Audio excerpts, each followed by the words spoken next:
Welcome back to the Penn GSE podcast, where we bring you perspectives on education and social science from the University of Pennsylvania's Graduate School of Education. I'm Tom Ketchkamethy. Today on the podcast... So we think that little mouse can actually chew all that rope and set the lion free? No. Yes. So some of you think yes, some of you think no. Yes. Turn the page. Turn the page. Let's see. We're going to discover what's really going on when kindergartners sit down for a storybook read-aloud. But we're also going to find out why read-alouds might just be essential to our strength as a democracy. Yay! What happened? He let him free. Stay tuned.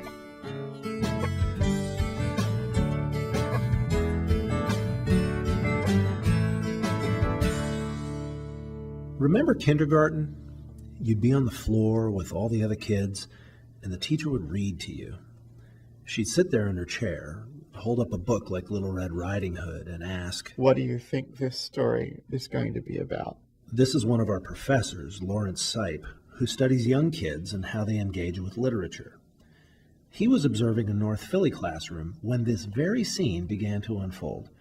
He was fully expecting the kids to say, "Oh, we know this one. It's about a girl and her grandma and a wolf." There was a little of that.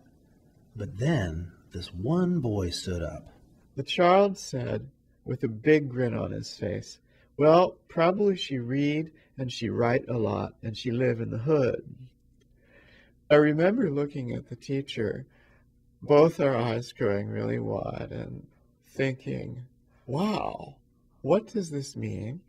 And then, oh, this is actually a triple pun. Young children can have surprisingly complex responses to literature.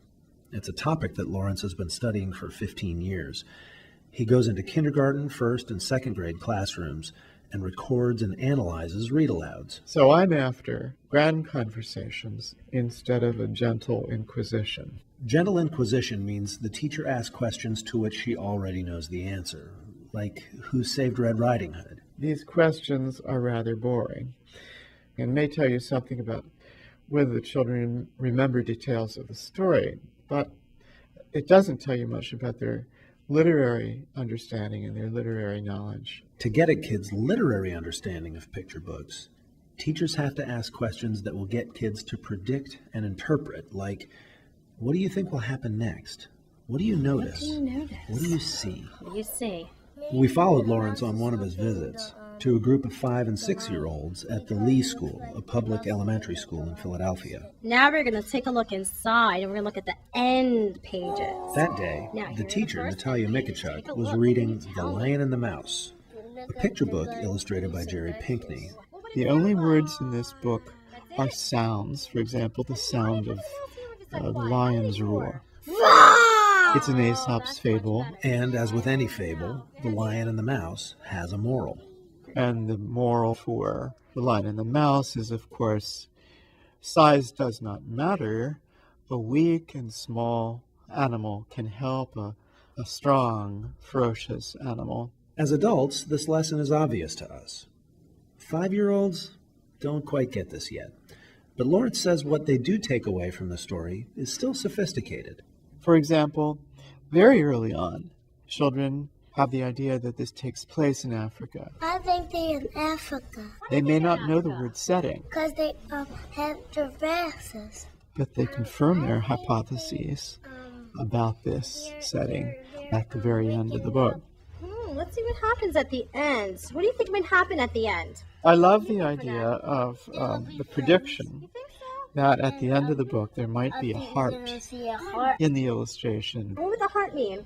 The heart means that they love each other. So this child knows Yeah, that's the symbol of a heart, but he's also making use of it in his thinking. So what do you think the lion is? And one child said at the end of the story, the lion's going back to his family like the mouse did to hers. This is an extremely sophisticated parallelism. Some incident happens and it's paralleled by another incident. It happens all the time in stories, and this child knows how stories work and is able to actually articulate it.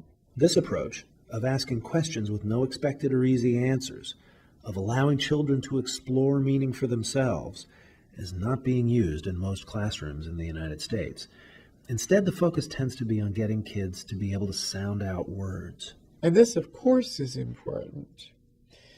But I suggest that if that's all we do, we're not giving children any reason to read. Lawrence says getting kindergartners excited about reading is about more than getting them promoted to first grade, or about being able to one day read at their job. It's about something much, much bigger. Thomas Jefferson famously said that democracy would not work unless we had a literate population. In other words, to have a functioning democracy, we have to learn to not take words at face value. We have to be able to critique and question them. Literature and good reading of that literature gives us the chance to imagine how society could be different, be more just, be more equitable. It's the way we make sense of life. And I don't see any other more powerful tool than literature to achieve that goal. Lawrence Sipe's book, Storytime, gives a detailed account of his research on young children's literary understanding in the classroom. Thanks to teachers Natalia Mikachuk and Fern McCluskey for staying after school when a blizzard was brewing to read The Lion and the Mouse. And very special thanks to Sair, Zaire, Vanak, Navian, Sol, and Bailey for their energetic and insightful responses to the book. And to Ann Kreidel, who helped set up our school visit. So what's the end? Is it that they're never going to see each other again, or what? No. So they're what? Friends. Oh, maybe they're a family, because they're sticking together. The Penn GSE podcast is a production of the University of Pennsylvania's Graduate School of Education and is produced by Hilary Frank. Trevor DeClerc wrote our theme music. I'm Tom Ketchkamethy. To learn more about this project and others, go to gse.upenn.edu.